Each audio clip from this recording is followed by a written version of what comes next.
శివ గారు అండ్ రాజీవ్ గారు మీ ఇద్దరికి ఈ క్వశ్చన్. సో ఈ సినిమాలో ఆనంద్ క్యారెక్టర్ జనతా గ్యారేజ్ బాధ్యతలు తీసుకున్న తర్వాత ఆనంద్ క్యారెక్టర్ ఓకే రియల్ లైఫ్లో ఎన్టీఆర్ గారి క్యారెక్టర్ ఎంత పోలికుంటుంది? ఎందుకంటే మొన్న కూడా మనం చూసాం చిన్న పాపకి ఏదో సాయం కావాలంటే పరిగెత్తుని వెళ్ళిపోయి చేసేసి. నేను దీనికి ఎగ్జాంపుల్ చెప్పగలుగుతాను. నేను లాంగ్ వే బ్యాక్ అంటే దాదాపుగా 7-8 ఏళ్ళు 10 ఏళ్ళు దాటి ఉంటుంది. పేర్లు చెప్పను, మెన్షన్ చేయను. నేను మా అసోసియేషన్ మెట్లెక్కుతూ ఒకళ్ళు ఎవరో ఉన్నారు, అది భావ్యం కాదు కాబట్టి చెప్పు. కింద ఒక ఆయన మెట్ల మీద కూర్చోన్నాడు. నాకు ఆ అటెండర్ వచ్చి భయ్యా ఇలా ఉన్నారు ఇదంటే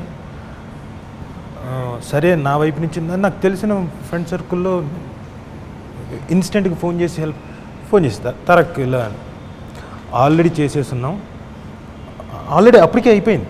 అండ్ ఇంటి దగ్గర కూడా ఈ మెహదీపట్నం ఇంటి దగ్గర బండి రోజు మన ఈ మొక్కజొన్న బుట్ట కాల్చేవాళ్ళు అతను కూడా అప్పుడెప్పుడు లాంగ్ బ్యాక్, ఇది 10 ఏళ్ల క్రితం 11-12 ఏళ్ల క్రితం సంగతి. అప్పుడు కూడా వెంటనే హెల్పింగ్ హ్యాండ్ అయితే he has that nature, he has that attitude of giving hand to someone. అంటే దా నాతో పాటు రా ట్రావెల్ చేయి అనే ఆ నేచర్ ఉంది. సో హీస్ 100% దాని అందుకే, లేకపోతే అంత ఈజీగా ఎమోషన్ పోర్ట్రే చేయలేడు కదండి.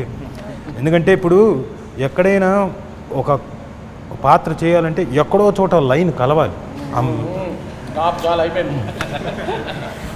అంత మంచిగా ఆయన ఫీల్తో చెప్తుంటారు మధ్యలో అంటే ఏం లేదు, డ్యామ్లకి అప్పుడప్పుడు చెక్ అలా చెప్తుంటాడు.